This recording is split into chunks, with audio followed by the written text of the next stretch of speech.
Ganito na nga guys yung itsura niya pagka ma-assemble. Pero ito, dapat lagyan ko pa ng lock ito kasi nahuhugot, baka mahulog. Meron kasing spring dito guys na maipasok. Parang pinakalock na itong pin para hindi dire-diretso mahulog. Ganon din dito. Mag-umpisa naman dito. Mayroon siyang pin dito. Tapos, maipasok dito sa pinakakanal niya. Ganito lang naman guys. Wala na akong planong gawin pa ito. Hindi ko nakabitan ng trigger. Kundi ang purpose ko talaga dito is for storage. Pangkabit lang dito para maganda yung pagka-storage niya. Dito sa gun show guys, yung previous na inatenan ko. Dito sa Las Vegas Convention Center. Nakabili ako ng etong 80% lower ng AR. Ganito guys. Kasi ito, dapat i-machine mo pa ito bago mo tapos as a complete lower. Marami ka pang gagawin dito. Kailangan mong butasan ito para maipasok mo yung trigger. Tapos i-drill mo ito para maipasok mo yung safety selector at saka yung butas ng lock ng trigger. Kaya ako binili ito guys dahil ito gusto kong ilagay dito para at least ibuuin ko ito para hindi ganito ang itsura.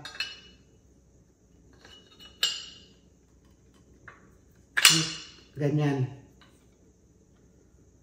Ngayon, kung malagyan ko ito ng stock, kasi bumili rin ako ng buffer tube. Ito.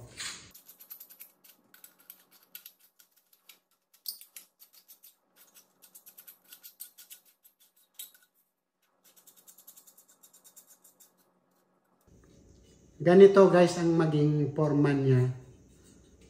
Tapos meron din akong hindi ginagamit na hand grip dito. Kaya pwede ko rin ikabit.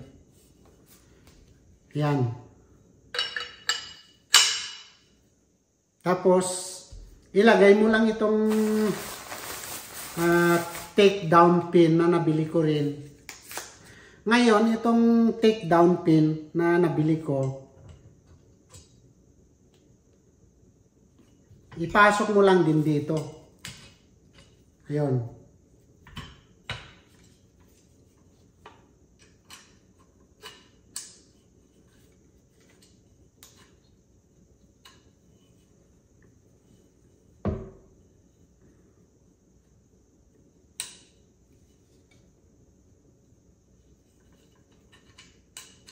Ganyan lang guys. So ito at least kung i-stack mo na ganito, meron kang hand grip dito tapos malagyan mo ng stack, is mas magandang tignan kaysa yung ganito lang, yung upper receiver lang na naka-stack na ganyan. Total ito, hindi mo naman ginagamit ito kahit hindi mo nalagyan ng trigger. Ganito lang guys yung kanya, yung gawan niya. Kasi dito, kailangan mo ng isa, dalawa, tatlo. Dito, kailangan mo pa ng 3 butas dito guys. Kasi itong follower ng trigger at saka yung trigger. Then itong safety selector.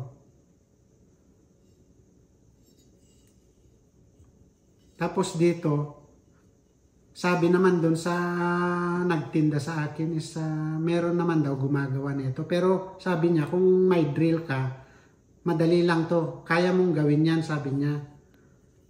Kaya tinitignan ko dito sa isa guys is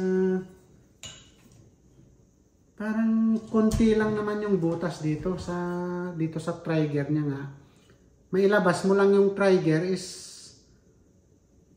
pwede na. Tapos may butas mo yung lock niya dito na 2. Tapos mabutasan mo yung safety selector dito. Is ready na. Kaya sabi ko, Napakadali. Kaya napakaluwag talaga guys ng baril dito sa Nevada. Sa ibang state dito sa US is mahigpit din sila. Pero itong Nevada is talagang isa ito sa pinakamaluwag sa gun law dito sa US. Kaya makita nyo dito sa mga gun show is parang talipapa yung gun show pagdating sa baril guys. Mga accessories. Napakarami. Ito nga, nakabili rin ako ng sling. Kasi nga pagka ma-assemble ko ito, pwede ko rin lagyan ng sling para talagang mukhang rifle pa rin. Mukhang maayos na rifle. Ito combination sling, pwede mong gawing single point. Ayan. Tapos, pwede mo rin siyang gawing mahaba. Tapos, kwan din siya guys. Quick adjustable din. Kaya, mura lang. $20 lang. Samantala dun sa Magpul na nabili ko na ganito is $75 I think. Ayan o. Napakadali. Pwede mong, madali mo rin siyang i-adjust. Ganun mo lang. Tapos, pagka, kwan, ibalik mo. Yan lang. $25 pala guys ito ang presyo. Doon sa gun show. Samantala kung bibili ka sa mga gun store ng ganito is hindi ka makabili ng 25 guys. Meron ka mang mabiling 25 pero hindi ganito yung klase ng material niya. Ito napakalambot, makita mong matibay din eh. Ayun guys, kung mahilig kayo talaga sa ganito, mga gamit na ganito, laruan na ganito, is abangan nyo pa yung mga susunod kong mga video. Maraming salamat guys.